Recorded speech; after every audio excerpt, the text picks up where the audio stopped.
다시 시간에 따른 조사 유형. 다시 한번 뭐라고요? 그냥 지금 우리 한 문제 맞히는 거야. 지금 이거 공부하면 5분 동안 공부하면 한 문제 맞추고 가는 거야. 자, 한 문제 출제가 되어진다. 자, 지점이 뭔지 뭐에 따라서 구분이 되어있는지를 봐야 된다. 시간. 자, 그래서 자, 시간에 따라서 이건 뭐냐면 어느 시점에 조사할 것이냐 이거예요. 어느 시점에 자, 잘 들어야 돼요. 어느 시점에 몇 번 조사하냐야. 다시 한번 뭐라고? 어느 시점에 몇 번 조사하냐. 그것에 따라서 횡단 조사라는 것이 있고 종단 조사가 있어요. 다시 뭐라고?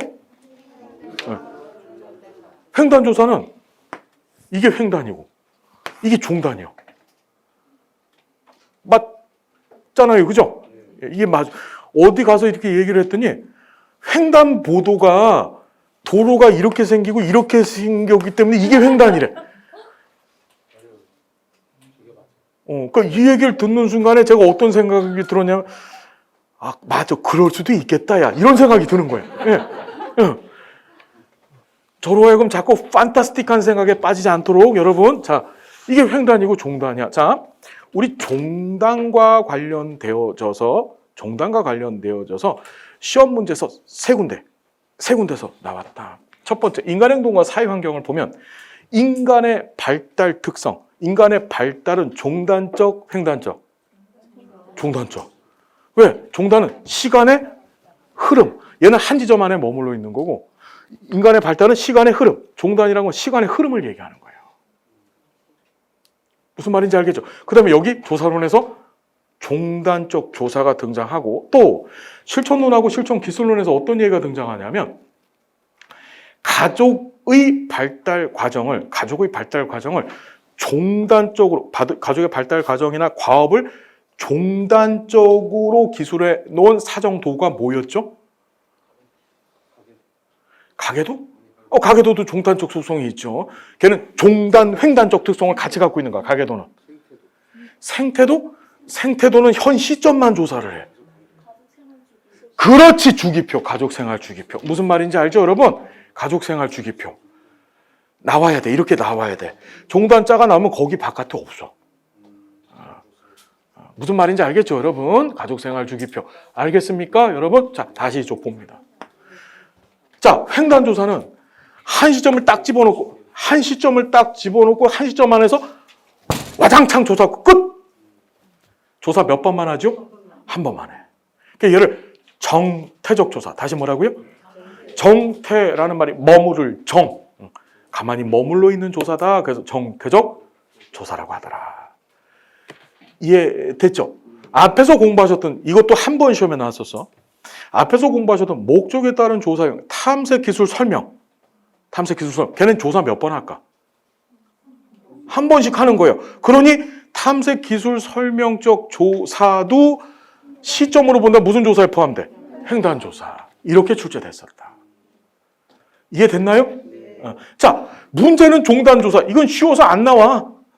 이게 문제야, 이게. 종단조사. 종단은 자, 여러 시점에 걸쳐서 조사를 한다. 다시 얘기하면 조사를 몇 번 이상? 2번 이상. 몇 번 이상? 시험에는 여러 번도 출제됐고 2번 이상도 출제됐어. 꼭 시험에 나오기 때문에 여러 가지 형태의 용어를 쓰더라. 2번도 하고 여러 번도 하고. 무조건 2번 이상 하는 거예요. 근데 자, 보면 같은 주제를 가지고 2번 이상 조사를 하되 그 조사의 대상이 누구냐? 시점마다의 조사의 대상이 누구냐에 따라서 세 가지 유형이 갈라진다. 첫 번째, 패널 조사. 두 번째가 경향성 조사. 이걸 추세 조사 또는 추이 조사라고도 합니다. 마지막으로 동년배 조사, 코호트 조사라고도 해요.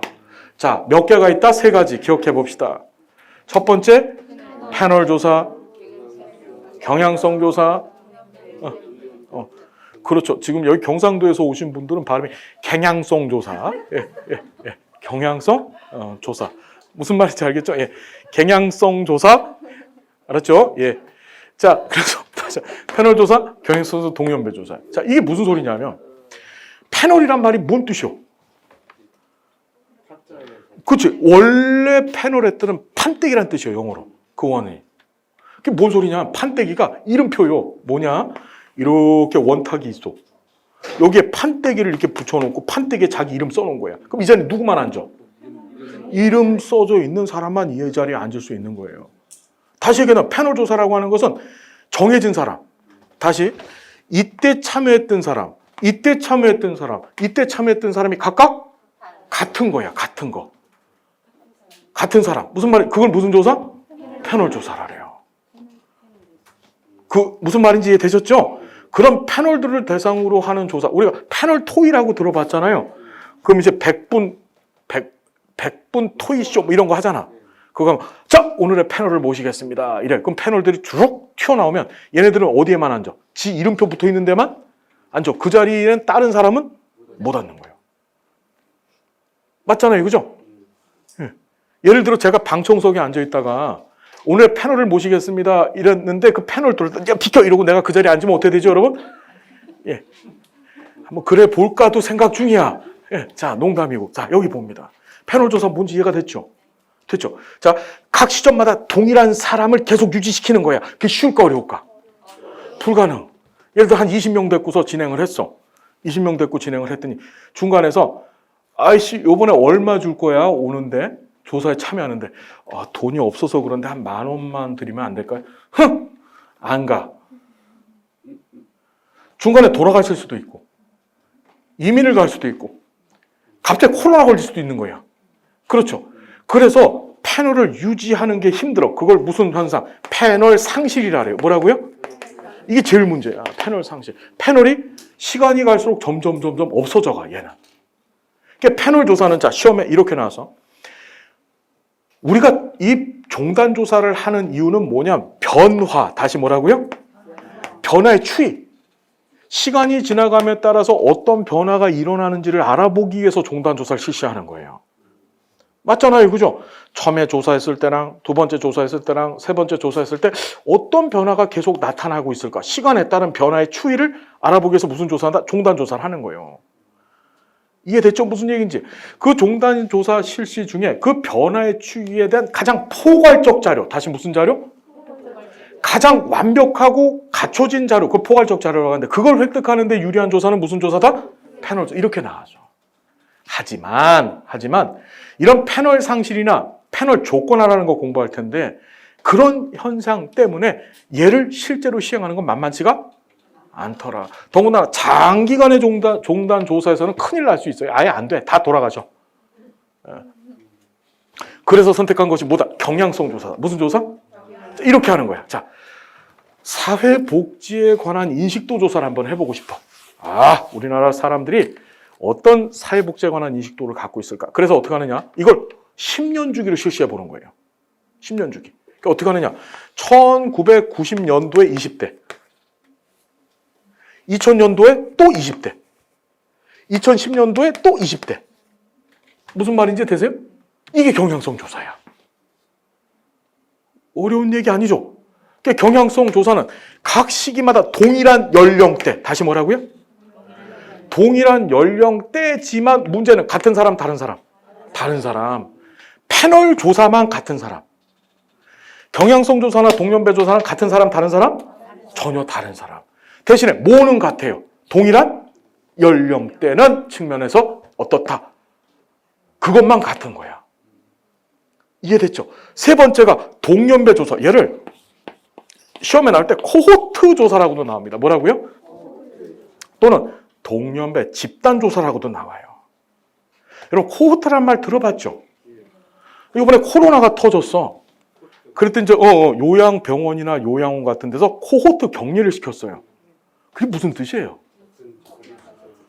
그렇지. 그게 뭐냐면 우린 무슨 소리인지 모르고 그냥 듣기만 했죠. 예, 코호트. 자, 이 코라는 말이 영어로 투게더의 접두사예요. 투게더, 함께. 호트라는 건 익스피리언스, 경험이라는 뜻이야. 같은 경험을 한다는 뜻이야. 같은 경험. 우리 코호트 격리는 같은 병 걸린 사람들끼리 모아두는 거야. 무슨 말인지 이해가 됐죠? 그 호트 격리라고 얘기를 한 거예요. 알겠습니까? 자, 그러면 동년배 조사는 뭐냐면 같은 인생살이를 살아온 사람들, 같은 인생살이를 살아오면서 같은 인생 경험을 한 사람들이잖아요. 이 사람들을 조사하는 거. 어떻게 조사하느냐? 10년 단위로 이 사람들의 사회복지 인식도 조사를 하고 싶어. 그럼 90년도에 20대 조사했어? 그럼 2000년도에는 30대, 2010년엔 40대 조사하면 이분들은 뭐 하는 거지? 같은 인생 경험하면서 살아온 사람들이야. 한식에 그냥 20대, 20대, 20대, 20대 이렇게 조사하면 그건 무슨 조사? 경향성 조사. 근데 20대, 30대, 40대 이렇게 조사가 진행이 되면 무슨 조사? 동년배 조사. 알겠습니까, 여러분? 어려운 얘기, 안 어려운 얘기. 눈꼽만치도 안 어려운 얘기. 그죠? 예. 눈 코딱지만큼도 안 어려운 얘기. 자, 시험에 반드시 출제된다. 자, 횡단조사. 탐색기술 설명 목적 갖는다는 건데, 경제적, 안 경제적. 이게 출제됐어. 자, 반복적인 조사를 수행하는 종단조사에 비해서 경제적. 자, 같은 표본의 크기, 연구 대상을 같이 한다라고 했었을 때, 한번 생각해봐. 종단조사 몇 번 조사? 2번. 횡단조사. 같이 똑같이 100명씩 조사한다고 한다면 얘는 몇 배 이상? 종단조사 2배 이상 돈 들어가는 거죠. 이걸 우리가 생각해야지 문제를 풀 수 있나요? 아니지. 무슨 말인지 되세요? 표본의 크기가 같다라고 하는 전제하에 그죠? 어때요? 종단조사가 횡단조사에 비해서 비용이 더 많이 들어가는 거야. 그러니까 비경제적이다 이렇게 출제됐어. 알겠지요? 자, 시험 문제 하나. 여기 볼게요. 종단조사는 어느 한 시점에 다수의 분석 단위에 대한 자료를 분석 단위가 아까 뭐라고 배웠어? 연구 대상. 한 시점 안에 와장창 조사하는 게 무슨 조사? 얘는 횡단조사. 종단 연구는 한 시점에 대상을 관찰한다. 한 시점에 와장창 여러 대상 연구하는 건 뭔 조사? 횡단조사. 그죠? 이렇게 나오는 거예요. 이렇게. 이게 어려워요? 한 시점에. 근데 여러 시점에 반복해서 조사하면 그게 무슨 조사? 그래요. 여기 종단조사 봅니다. 동태적이다. 반복적. 2회 이상 조사한다. 자, 다시 한번 여기 좀 볼게요. 종단조사에서는 패널 조사는 조사 시점마다 다른 대상, 같은 대상. 같은 대상. 얘네 둘은 다른 대상. 알겠죠? 예, 그게 중요한 거예요. 그래서 보면 자, 종류 해서 패널, 경향성 조사, 동년배 표로 딱 정리해놨어요. 됐죠? 봤더니 일정한 시간 간격을 두고 연구 대상을 표본 추출해. 시간 간격 뒀대요. 반복적으로 조사하는 방법에는 이게 지금 뭘 설명하고 있는 거죠? 위에가? 종단조사 설명하고 있는 거죠? 지금 위에가. 그 안에는 패널, 경향성, 동년배 조사 등이 있다. 맞아요? 틀려요? 다시 한번 종단조사 종류 3가지 시작. 패널. 이렇게 이거를 종단조사에는 이렇게 있다. 이렇게 하면 얼마나 좋겠나. 그렇지만 이게 종단조사가 무슨 뜻인지를 아느냐를 묻는 거예요. 지금. 그 안에 다시 3가지가 있다는 것도 아느냐를 묻고 있는 거야. 무슨 말인지 알겠죠? 자, 밑에 거 한숨만 나오죠? 예. 조사 대상의 추적과 관리 때문에 가장 많은 비용이 드는 것은 패널 연구다. 맞죠? 이 중에서 제일 힘든 거야. 그 다음에 일정 주기별 인구 변화에 대한 조사는 경향성 조사다. 주기별 변화예요. 이게 시차야. 주기별로 인구의 변화. 그렇죠, 여러분? 인구 변화를 조사하시겠대. 그럼 이건 종단조사 설명하고 있는 거야, 지금. 종단조사 안에는 다시 뭐가 들어가 있죠? 3가지가 들어가 있는 건데 경향성 조사도 포함되는 거 맞죠? 아유, 왜 그래? 패널 조사와 동년배 집단 조사는 동일 대상에 대한 반복 측정을 원칙으로 한다. 동일 대상 반복 측정하는 건 패널 조사고, 경향성 조사나 동년배 조사는 동일 대상이 아닌 다른 대상이다. 무슨 말인지 알겠습니까? 경향성 조사. 자, 그래. 자, 봐봐요. 동년배 집단 조사라고 출제됐다가 이번엔 또 뭐라고 나왔어요? 코호트라고 나왔어. 우리가 책을 보실 때 책 안에다 괄호 열고 또는 해놓고 써놨어요. 우리 시험은 여러 책에서 출제를 해요. 같은 원서를 가지고 여러 교수님들께서 번역한 바가 틀린 거야. 그래서 용어들을 막 섞어서 내요. 그래서 또는이라고 표시를 해놔서 그걸 잘 봐야 돼, 못 봐야 돼요? 잘 여러 번 봐줘. 그래서 회독이 중요한 거예요. 알았죠? 자, 보면 코호트 조사, 패널 조사의 분류 기준은 동일 표본의 반복 측정 여부다. 맞죠? 동일 표본을 반복하는 건 패널 조사. 서로 다른 시점마다 동일 표본이 아닌 다른 표본 조사하는 건 그렇죠. 이렇게 나오는 겁니다. 이렇게. 자, 전수조사 이제 뒤에서 공부할 거고. 자, 유사종단조사가 지금까지 시험에 한 번 등장했다.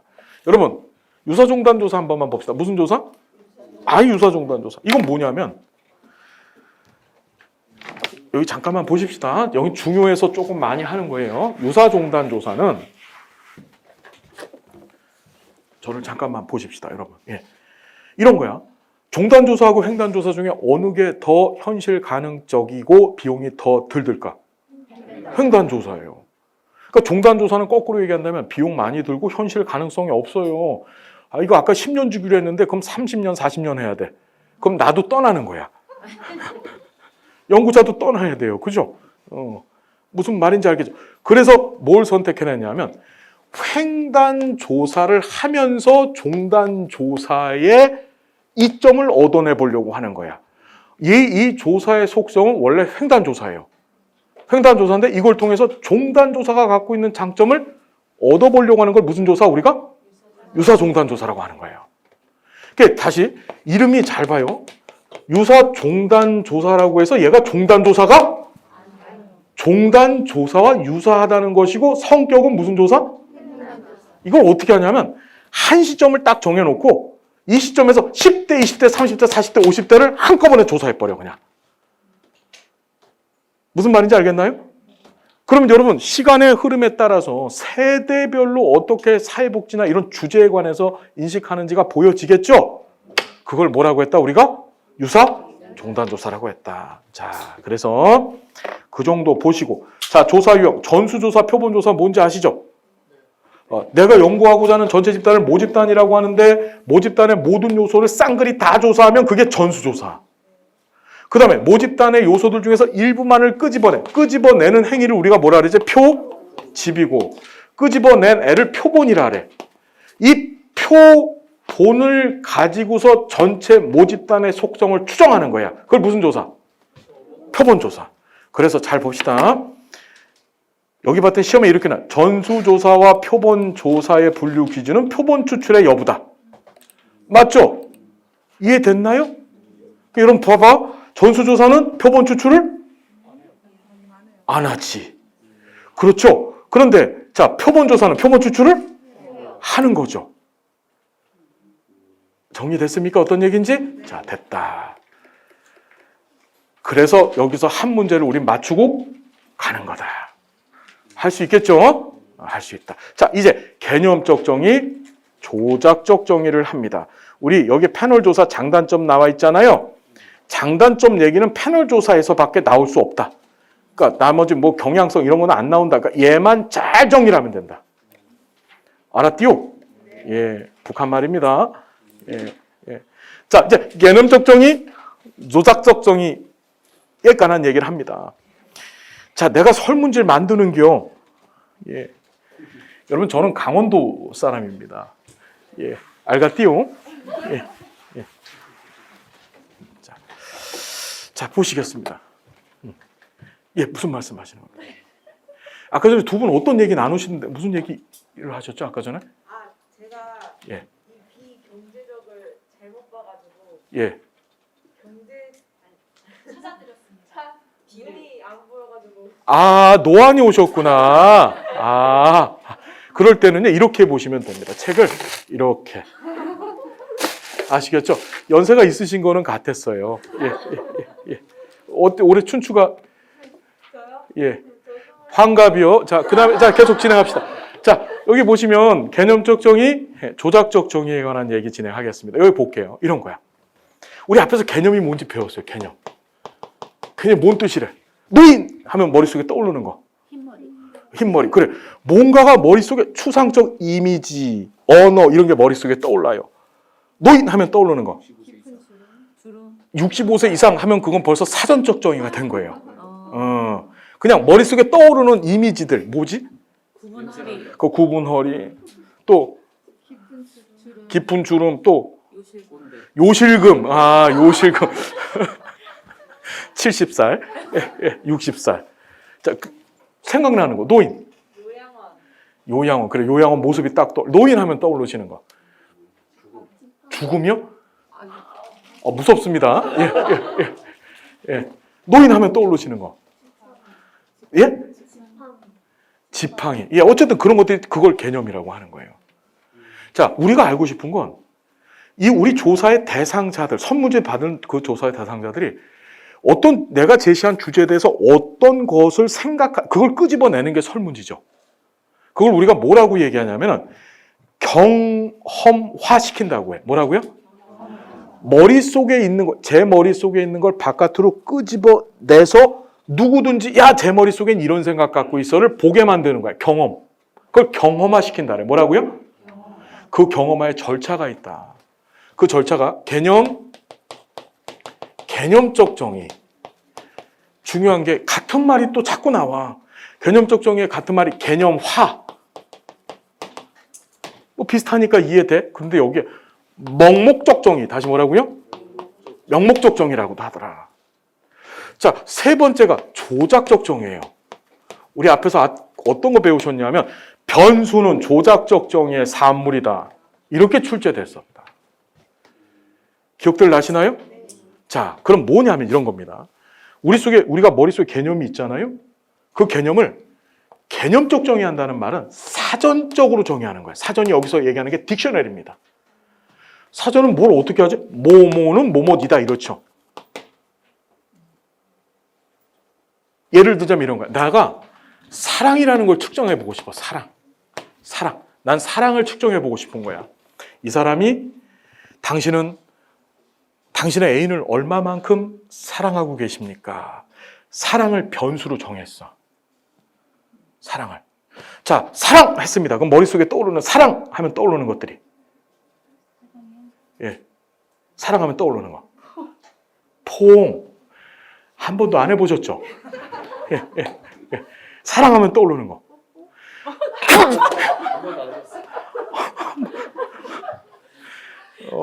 사랑하면 떠오르는 거. 선물. 사랑하면 선물. 함께한. 굉장히 로맨틱해요. 예. 사랑하면 한 분만 더. 사랑하면 떠오르는 거. 예, 60대. 예. 예. 뭐라고요? 뭐라고 다시? 19금? 19금. 큰일 났네. 옆에 분은 사랑하면 떠오르는 거. 예? 커플링. 이 두 분은 굉장히 물질적이에요. 예. 한 분만 더 우리 선생님 사랑하면 떠오르시는 거. 남녀. 19금. 굉장히 자신을 잘 보여주고 있어요. 19금. 그렇죠. 예. 자, 어쨌든 자, 사랑하면 여러 가지가 그 개념이야. 그걸 내가 측정해보고 싶어. 이 사람 머릿속에 사랑이 어떻게 되어 있는지를. 자, 그래서 어떻게 하냐. 첫 번째 하는 게 개념적 정의라는 걸 해요. 첫 번째는 뭐 한다고? 개념적 정의. 이 개념적 정의는 사전적으로 정의는 내리는 거야. 연구자가 측정도구인 척도를 만들기 위해서 사랑은 누군가를 좋아하는 마음이다. 이게 뭐지? 이게 바로 뭐지? 개념적 정의 한 거예요. 자, 조작적 정의는 그걸 측정하게 하는 거야. 측정을 하되 중요한 것이 양적, 즉 수량적으로 측정하게 만들어야 됩니다. 뭐라고요? 수량적으로. 그래서 지금 얘기하는 이 일련의 과정을 우리가 개념화 과정 또는 개념의 조작화 과정이라고 얘기하는데 얘는 무슨 연구에서만 쓴다? 양적. 그렇게 시험에 나왔어. 질적 연구에서는 이런 절차가 없어요. 양적 연구에서만 쓰는 거야. 그럼 어떻게 하느냐? 자, 당신은 당신의 애인과 일주일에 몇 번 포옹을 하십니까? 이렇게 설문지를 만드는 거야. 뭔 말인지 되세요? 당신은 일주일에 당신의 애인과 몇 번 뽀뽀를 하십니까? 당신은 일주일에 몇 번 19금을 뭘 해야 돼? 19금은 어떻게 표현해야 돼요? 어떻게 측정해야 되지? 몸의 대화. 저분 큰일 났네.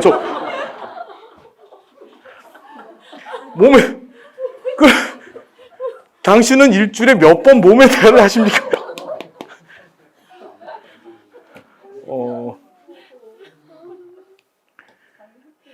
자유롭다, 진짜. 나 얼굴 빨개져.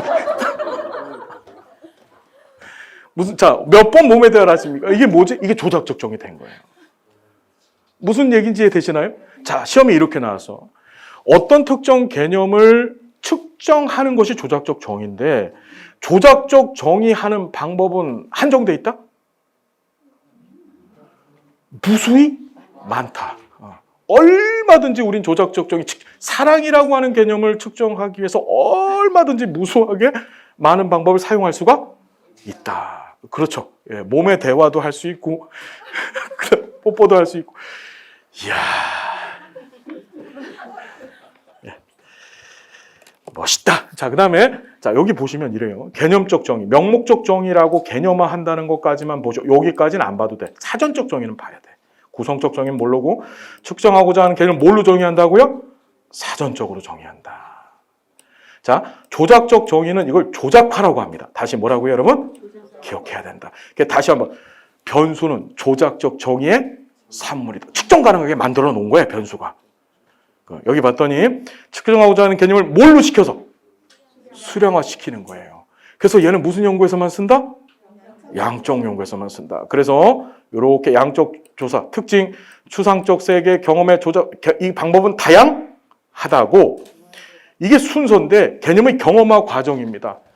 위에서부터 밑으로 내려가면 갈수록 구체적화돼 가는 거야. 위로 갈수록 추상적이에요. 가장 추상적인 게 뭐지? 개념이에요, 개념. 그다음 그걸 조금 더 사전적으로 구체화시킨 게 사전적 정의고, 그걸 측정 가능하게 만들면 조작적 정의화 되는 거예요. 자, 시험 문제 좀 빨리 봅시다. 측정 도구를 개발하기 위해서 조작화가 요구된다. 여러분, 측정 도구는 척도예요. 척도의 다른 말이 측정 도구. 됐죠? 측정 도구. 자, 여기가 왜 이런 얘기가 등장했냐면 여기 봅시다. 이 조작적 정의된 것에 대한 행위, 그러니까 조작적 정의를 해서 행하는 행위를 우린 측정이라고 하고, 이 측정을 하기 위해서 만든 도구를 척도라고 하고, 이 척도가 한 페이지 안에 딱 모여지면 설문지가 되는 거야.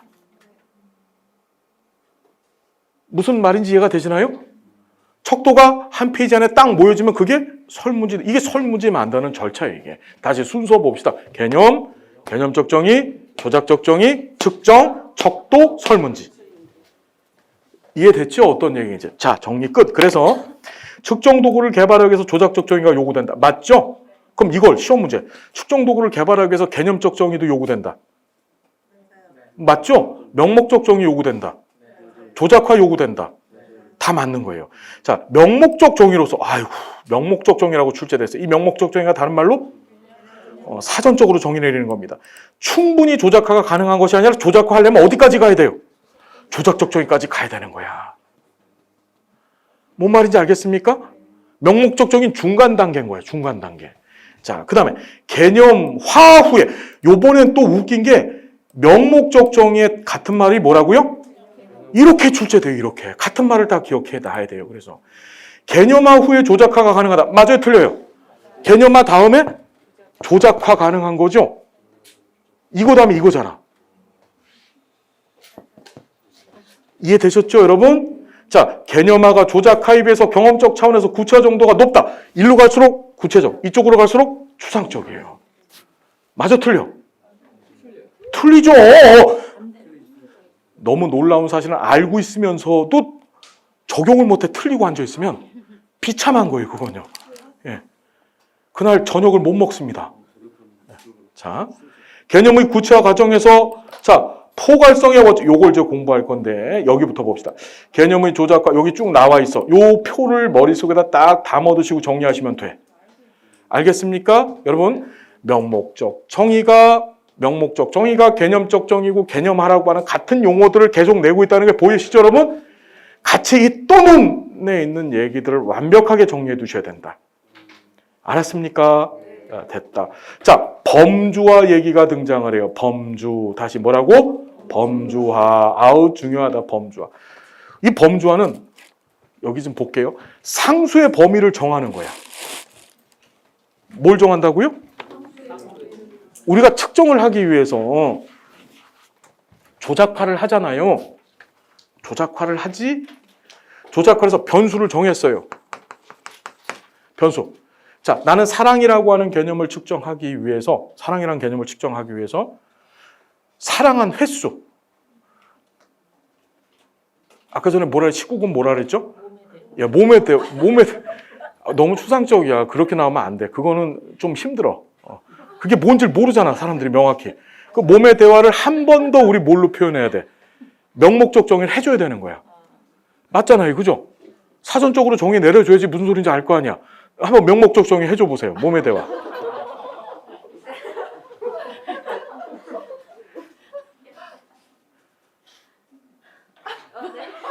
아, 진도 나가야 돼, 빨리.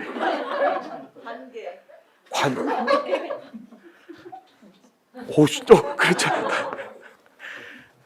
그냥 지금 너무 놀라운 게 우리 남자 선생님들이 다 얼굴이 이렇게 되셨어. 자, 어쨌든 변수가 있어요. 자, 변수가 있는데 뭘 얘기하려고 그랬지? 그래. 그냥 이렇게 합시다. 네.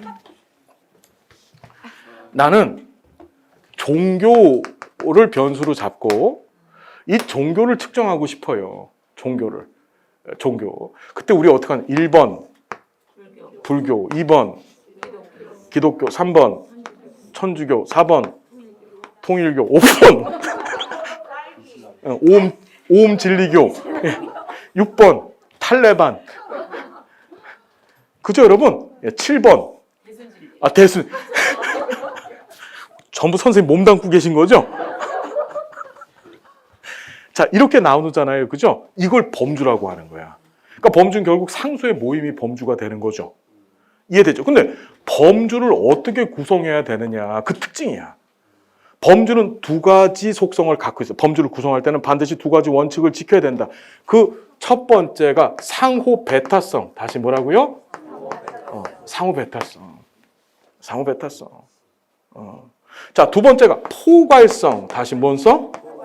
이걸 다른 말로 총망라성이라고 해요.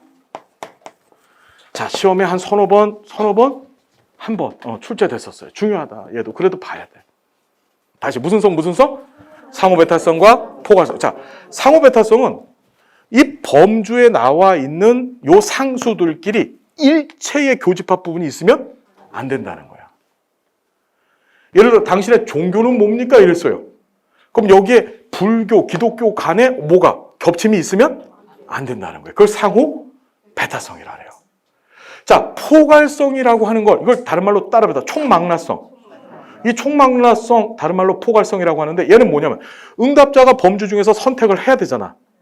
이때 선택할 수 있는 것이 반드시 이 범주 안에 있어줘야 된다는 거예요. 다시 얘기한다면 이 변수를 표현하는 이 별량의 값, 즉 이 별량 값이 상수예요. 상수들이 이 안에 다 존재해야 된다는 뜻이야. 나 종교를 선택하려고 그래, 이 안에서. 근데 내 종교가 없어. 나는 극단적 이슬람주의 IS 탈레반의 수니파의 나의 종교는 수니파를 넘어서 갖고 나는 긍정적인 푸틴 친화파야. 아이씨 모르겠다. 하여튼 그게 내 종교야. 그럼 여기 없지. 자, 이 포괄성을 달성해서 우리 뭘 만들었어? 기타를 달아놓은 거야. 기타.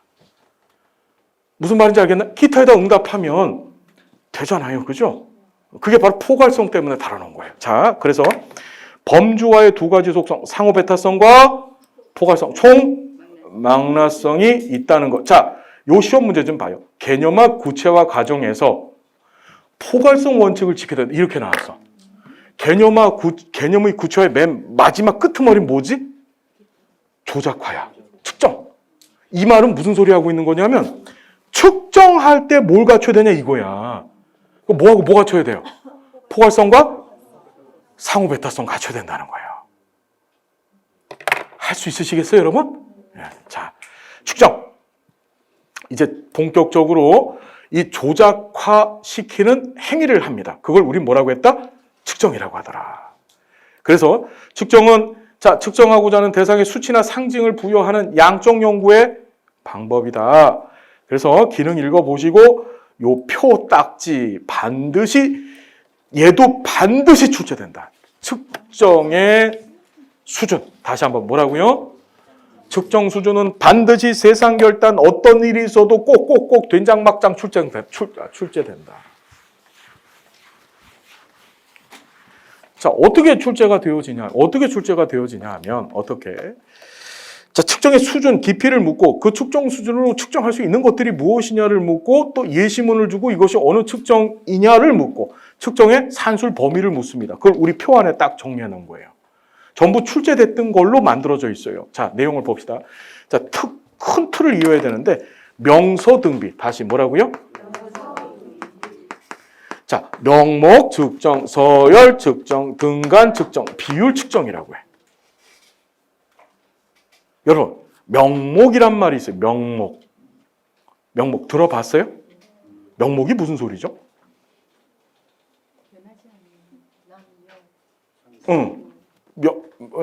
명목이 무슨 뜻입니까? 명목. 예?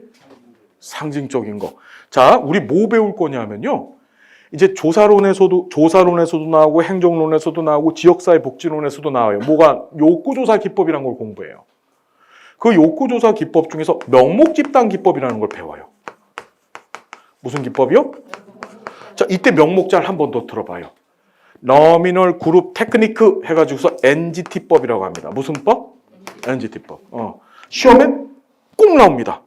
반드시 나옵니다. 명목 집단 기법. 이게 뭘까? 명목 집단 기법이.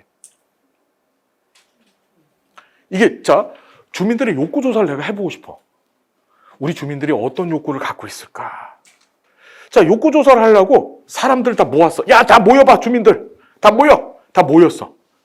모여가지고, 자, 여러분들이 갖고 계신 욕구에 대해서 지금부터 얘기를 해주세요. 그럼 어떤 일 벌어질까? 이 사람들이 어떤 부류가 생기냐면, 손 번쩍 들면, 저요! 하는 아줌마가 있어요. 저요! 우리 집 앞에다가 대학병원을 하나 지어주세요. 우리 뒤에다가는 지하철 역사를 하나 놔주시고요. 그죠? 또 어떤 아줌마 또 손 번쩍 들고 난 이거 해주세요. 그죠? 이렇게 얘기하는 사람들이 있어. 근데 문제는 그 목소리 큰 아줌마 옆에 또 아줌마들이 있는 거야. 이 아줌마도 뭔가 자기가 바라는 게 있어. 근데 이 아줌마 소심해. 입만 어떻게 지금 보여줄 수가 없어. 마스크 써서 실룩실룩. 나 뭐 얘기하고 싶어. 그런데 용기는 안 서. 뭔 소리인지 이해됐죠? 자, 우리가 이렇게 해서 지역사회 주민들의 욕구를 파악하는 방법을 따라합시다. 포럼. 다른 말로 지역사회 공개 토론회. 다시 한번 뭐라고요? 이 지역사회 공개 토론의 가장 큰 단점은 뭐예요? 목소리 큰 사람의 욕구만 반영되어지는 거예요. 이해됐나요? 말 그대로 지역 주민들의 욕구가 다 반영되기 어렵기 때문에 무슨 타당도가 낮을까? 시험에 나와요. 무슨 타당도가 낮을까? 일반화시킬 수가 없겠죠. 그 사람 얘기만 가지고서는. 무슨 타당도가 낮을까? 그렇게 나와. 지역사회 공개 토론회는 무슨 타당도가 낮다? 외적 타당도가 낮은 거야. 자, 그래서 고민을 한 거야. 이 문제를 어떻게 해결할까? 그래서 등장한 것이 명목 집단 기법이요. 자, 명목이라고 하는 의미, 이 너미널이라고 하는 표현인데 이게 무슨 뜻이냐? 이름만 있다 이런 뜻이야. 무슨 뜻이에요? 이게 뭔 소리냐면 무엇이든지 어떤 실체는 이름도 갖고 있지만 그 이름에 맞는 속성을 갖고 있어야 돼. 여기 집단이라고 하는데 우리 실천 기술론 공부했지만 집단은 사람 2명 이상의 사람이 모였잖아. 모이면 뭐가 발생해? 집단 역학. 배우셨죠? 집단 역학. 다른 말로 그룹 다이나믹스라고 하는 게 발생하는 거예요.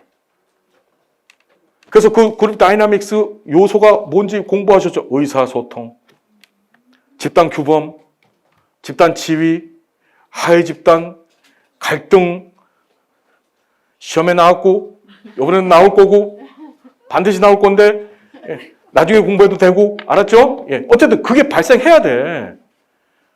몸, 집단 움직력 이런 것들을 통틀어서 집단 역학이라고 하는 거예요. 그게 발생해야 되는데 얘는 집단 역학을 발생시키지 않아. 그냥 사람만 모여 있는 거야. 이름만 집단이야 그냥. 그걸 어떻게 하느냐? 사람들한테 욕구 조사를 할 때, 자, 서면에다 뭐라고요? 여러분 모이세요. 얘 모였어. 그래 놓고 쉬, 한마디도 얘기하지 마. 시험에 어떻게? 의사소통을 제한한다. 다시 뭐라고요? 의사소통을 제한하면서 뭐 하는 거지? 종이에다 자기 욕구를 써서 내라고 하는 거예요. 다시 명목 집단 기법은 뭐에다가 욕구를 써서 내라고요? 서면에다가 시험에 또 종이라고 나오지 않아요. 서면이라고 나와요, 여러분. 예. 서면에다가 자기 욕구를 써서 내라고 하면 이 목소리 작은 아줌마의 욕구도 뭔지 알 수 있겠죠. 그래서 그거를 갖다가 어떻게 하냐? 쫙 붙여놔, 벽에다가.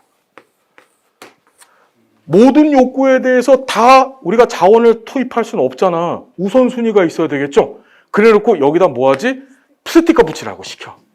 그럼 스티커 많이 붙여 있는 것부터 자원을 투입해서 해결하는 거예요. 그 얘를 다른 말로 소집단 투표 기법이라 그래. 무슨 말인지 알겠습니까? 다시 명목 집단 기법의 다른 말이 소집단 투표 기법이라고 하더라. 시험에 반드시 출제된다. 반드시. 알겠습니까? 어떤 얘기? 투표하는 거예요. 맨 마지막 단계에서. 자, 명목이란 뜻이 무슨 소리라고요? 이름만 있어. 자, 이런 거예요. 우리가 명목 척도도 말 그대로 척도에는 반드시 1번 남자, 2번 여자 이렇게 붙잖아요. 이 숫자는 순서, 서열, 빼기, 더하기 이런 것을 하잖아요. 근데 얘는 그런 걸 한다 안 한다? 그런 의미가 없다는 뜻이야. 그냥 이름만 있는 거야. 이름은 무슨 역할을 하지? 구분만 하는 거야. 자, 우리가 축적의 수준이라고 하는 것은 이 척도를 가지고서 과연 얼마나 많은 정보를 얻어낼 수 있을 것인가야. 그걸 수준이라고 해. 그때 명목 측정, 명목 척도는 뭐만 한다고? 구분 정보만 구할 수 있는 거예요. 구분 정보만. 서열은 구분에다가 순서까지가 나와. 등간은, 자, 등간이라고 하는 표현이 있느냐. 뭐라고? 등간. 같을 등 사이간입니다. 얘는 구분도 하고 순서도 있지만 모두 존재한다. 등간격이라고 하는 같은 간격의 점수값도 구할 수 있어요. 자, 비율이라는 건 구분도 하고 순서도 있고 등간격도 있고 여기에 제일 중요한 거 무슨 점이 있다고? 절대 0점이 있어. 우리 0이라고 하는 게 무슨 뜻이라 그랬어? nothing. 없는 거라 그랬잖아요. 그죠? 이게 존재하더라, 얘는. 이게 정보들이 얻을 수 있는 거. 자, 여기 볼게요. 분류, 서열, 등간격, 절대 0. 무슨 말인지 되세요? 이해됐나요? 자, 그래 놓고 산술적 계산 범위는 자, 명목 측정에서는 그 앞에 붙어 있는 1번이나 2번과 같은 것이 더하고 빼고 곱하고 어느 것이 크고 작고 이런 의미가 없어. 그냥 같다 틀리다. 예를 들어서 내가 자, 당신 성별 뭡니까 해서 1번 남자, 2번 여자인데 내가 남자에다가 체크했어요. 그리고 선생님이 선생님 몸의 대화 선생님이 2번에다 체크를 한 거야. 무슨 말인지 알죠? 그럼 우린 틀려. 다른 거야. 뭐만 하고 있지? 분류만 하고 있는 거야. 그게 같으냐, 다르냐만 표현되어지는 거야. 알겠죠? 예. 자꾸 머릿속에서 지워지질 않네. 그다음 서열 측정은 여기에 순서가 붙어서 어느 것이 크다, 작다가 있고. 자, 여기는 크다, 작다에다 저기 봐봐. 등간은 뭐가 가능하다? 더하기 빼기까지만 가능한데 비율에 들었으면 뭐가 돼요? 더하기 빼기에 곱하기 나누기도 들어가더라. 요건 미안하지만 그냥 기억했으면 좋겠어. 용어 자체 설명하는 것도 복잡하고 이걸 할 수 있다라는 거야. 기능적 통계 분석이. 알았죠? 그냥 기억해 주셨으면 좋겠고. 응답률의 개연성이라고 합니다. 여러분, 개연성, possibility라고 하죠. 개연성이라는 게 무슨 뜻이냐면 가능성이야. 우리가 이걸 갖고 척도를 만들어서 설문지를 줬어요. 사람들이 응답을 어느 걸 더 잘할까? 제일 만만한 게 뭐지 이 중에서? 명목. 그래서 응답의 개연성은, 응답률은 얘가 높아지는 거고 얘는 낮아지는 거예요. 그게 출제됐었다. 자, 반면에 획득 가능한 정보의 양은 거꾸로 밑으로 갈수록 적어지고 밑으로 갈수록 많아지겠죠. 그죠? 이해됐죠? 자, 여기 보면 얘가 시험에 나와. 얘가 나오는데 제일 잘 나오는 게 얘. 자, 보시면 명목 측정의 지금 얘가 빠졌어요. 얘를 다 빼뜨렸네. 예. 명목 측정의 얘를 좀 보셔야 돼.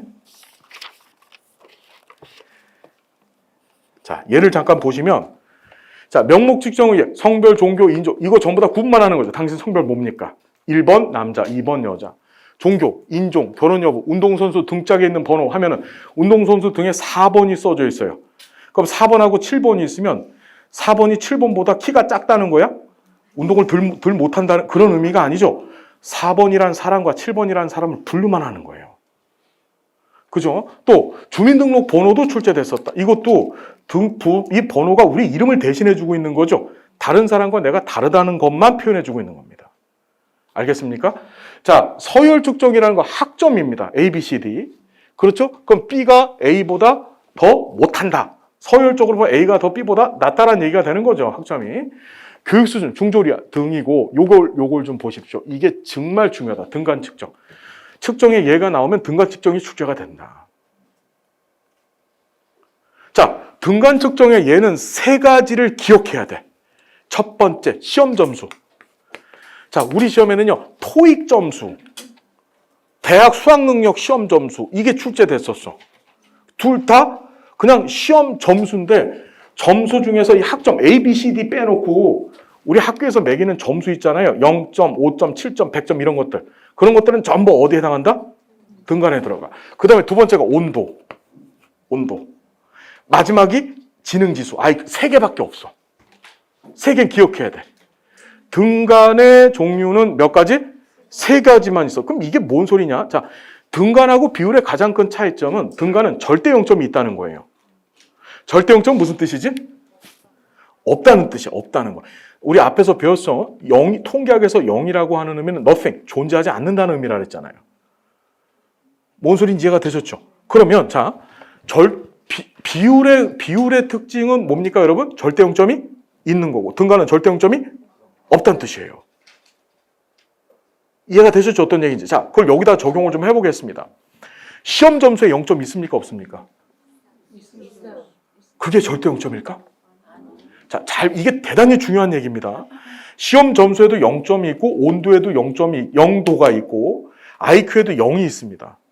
0이 있어요. 이때 0을 우리는 이 등간에서 사용하는 0을 임의적 0점이라 해요. 뭐라고요? 절대 0점과 틀립니다. 절대 0점은 존재하지 않음을 의미하는 거예요. 근데 임의적 0점이라는 건 사람들이 임의적으로 어떤 것을 측정하기 위해서 요 정도 상태가 되면 0이라고 하는 값을 정하자. 이렇게 한 거야. 예를 들어서 내가 사회복사 1급 시험을 봤습니다. 1급 시험은 뭘 측정하기 위한 거? 이 사람이 사회복지에 관한 지식을 갖추고 있는지 없는지를 확인하기 위한 척도지요. 근데 거기서 빵점을 맞았습니다. 빵점 맞았어요. 그럼 이 사람이 뭐지? 사회복지에 관한 지식이 아예 없다? 라고 얘기할 수는 없지. 그냥 출제위원들이 200문제를 냈는데 200문제를 해결할 능력이 없다는 것뿐이지 사회복지에 관한 지식이 없다는 의미를 의미하는 것은 아니더라. 이해가 됐나요? 자, 온도 0이라는 건 뭘까? 물이 어는 온도를 0으로 정하자라고 약속한 겁니다. 온도가 없다는 의미가 아닙니다. 물이 어는 온도를 0으로 정하자고 한 거죠. 자, 여기 지능지수 0이라는 게 지능지수 0이면 지능지수가 없다는 의미가 아니고 웩슬러 지능지수 이 검사표에 따라서 일정 수준 이하가 되면 0으로 정하자 이렇게 결정한 것뿐이에요. 뭔 말인지 알겠죠? 다시 한번. 등간 측정에 얘는 세 가지밖에 없습니다. 나와도 세 개밖에 없는 거야. 자, 세 개만 정확히 기억해 두시면 된다. 자, 우리 시험 문제. 명목 척도는 응답 범주와 서열이 없는 척도다. 명목 척도는 응답 범주와 서열이 자, 등간 척도는 절대 0점이 있다. 절대 0점이 있는 것? 비율. 표준화된 지능 검사는 비율 척도다. 등간 척도다. 여러분 다시 한번 세 가지 뭐라고요? 지능지수, 온도, 시험 점수. 이거는 전부 다 어디에 해당한다? 걔만 기억하면 돼. 비율 등급의 예로는 비율 척도의 비율 등급이라고도 또 출제됐어요. 자, 시험 점수 0에서 여기 100점이 있으며 이는 산술 평균으로 통계 분석이 가능하다. 자, 여기 맞을까 틀릴까? 뭐가 틀렸어? 시험 점수는 등간이야. 그냥 시험 점수는 어디에 해당한다고요? 등간이야. 등간. 그게 틀린 거야. 무슨 말인지 시험에 출제될 시험 점수만 나오면 그냥 무조건 등간이라고요. 알겠죠요? 모르겠죠요? 알겠죠요? 예, 그래서 알겠죠? 예, 참 우리 선생님들 여기에 반응해 줘서 정말 고마워요. 알겠죠요? 이랬더니 알겠죠요? 이러고 얘기하고 계세요. 예, 참 알겠습니다. 예, 알겠죠? 예, 알겠죠요? 예, 그래서 정리됐고, 자, 그 다음에 여기 체계적 오류하고 비체계적 오류가 등장하는데 얘도 가끔 출제, 아니 한 80% 출제 가능성이 있다. 자, 보면 다시 우리가 지금 오류자를 세 번째 배우는 거예요. 첫 번째가 분석 단위의 오류 공부했고, 분석 단위 오류 종류가 생태학적 오류, 개인주의적 오류, 환원주의적 오류가 있었었다. 그 다음에 제가 녹화해서 올려드린다고 말씀드렸던 뭐지? 그렇죠. 예, 그렇죠. 그렇죠. 그게 가설 검증의 오류. 다시 한번 뭐라고요? 가설 검증의 오류가 있어요. 이제 세 번째 오류, 바로 측정의 오류를 공부하는 겁니다. 우리가 측정을 했는데 이 측정한 값이 참값하고의 차이점. 참값, 내가 원래 측정하려고 하는 측정값과 원래 참값하고 측정한 값 사이의 차이점을 우리가 그걸 측정의 오류라고 하는 거예요. 오차. 내 몸무게가 원래 60kg인데 왜 무슨 의미죠? 의미가? 오늘 이 클래스 굉장히 분위기 이상해요. 예. 난생 처음이야 지금 강의하면서 몸의 대화가 나오고 막 무슨 처음이야 처음. 자, 그래서 자 보면 내가 원래 60kg인데 65kg를 얘가 가르쳐주고 있어. 그럼 오차가 몇 kg예요? 5kg 나온 거예요. 플러스 5kg가. 무슨 말인지 알겠죠? 항상 우리가 원래 측정하려고 하는 거 외에 플러스 마이너스로 오차가 발생을 하는데 그 오차에 경향이 있더라. 경향이. 그걸 두 가지, 체계적 오류와 비체계적 오류를 구분한다.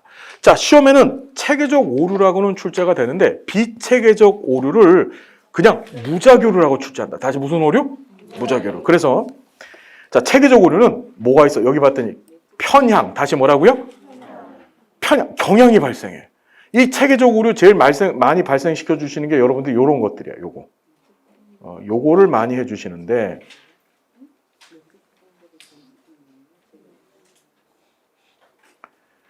뭐 쉽게 얘기해 볼까? 이런 거지.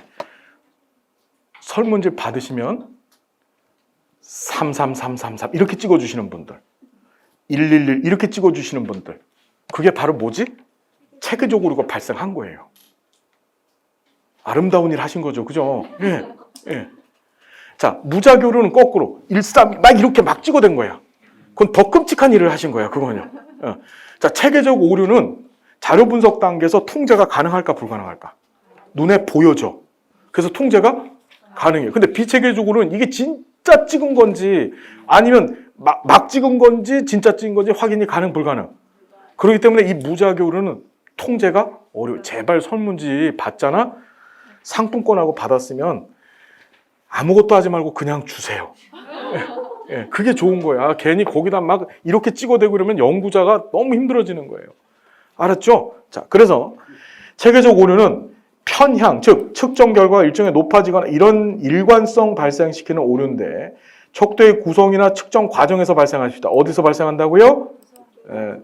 자, 중요한 거 반드시 기억해야 된다. 얘는 측정에 뭘 떨어뜨린다? 타당도를 떨어뜨려. 무작위로는 뭘 떨어뜨린다? 측정의?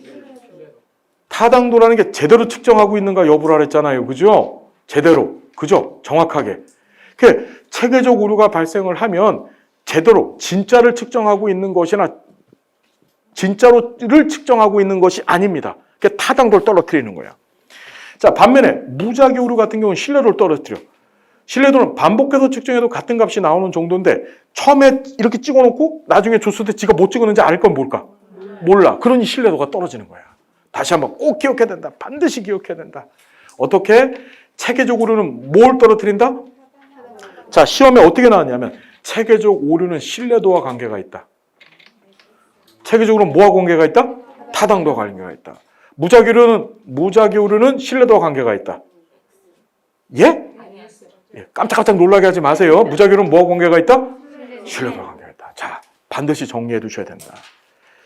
자, 그래서 발생 원인이 요 고정 반응 편향 요거만 시험에 나왔었어요.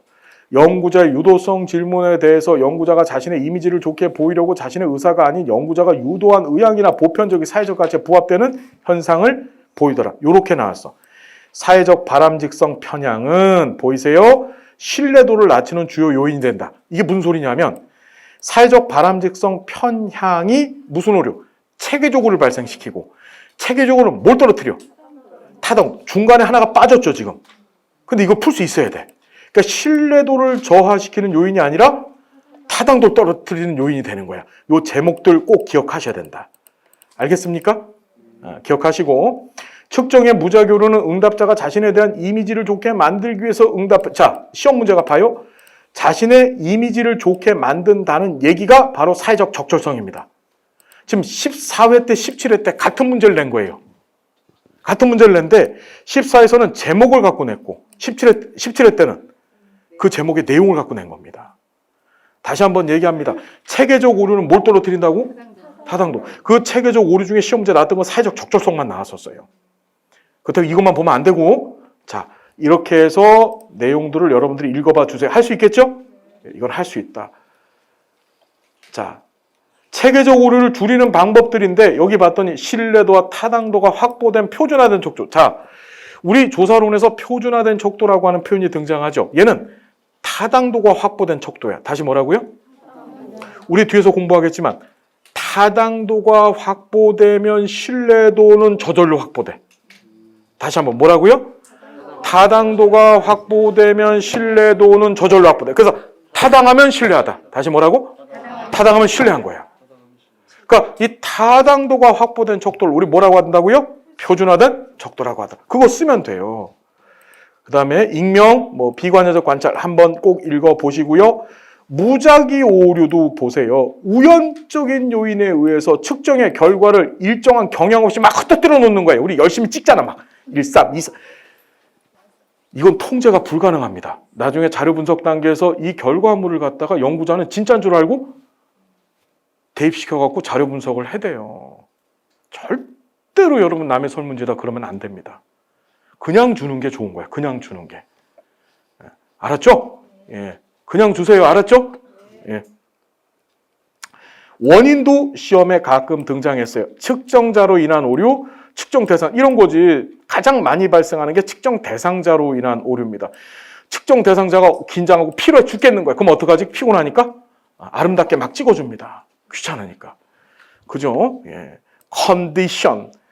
이런 것들. 그때 이제 컨디션, 이걸 하나 드시고서 하시면 괜찮아져요. 예. 그 다음에, 예. 오류, 측정 장소, 측정 시간에 따라서 새벽 3시에 한번 해봐. 예. 그럼 막 찍겠죠? 예? 이게 됐죠, 여러분? 예. 밥 먹고 나서 바로 해봐. 막 찍을 가능성 높아지는 거야. 소음, 자석 배치. 무슨 말인지 알겠나요?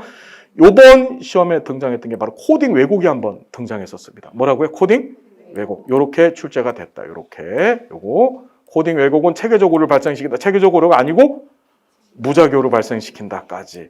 됐습니까? 얘는 여러분들이 꼭 한번 읽어봐 주셔야 된다. 여기 보시면 체계적 오류나 무작위 오류나 둘 다 무슨 도구?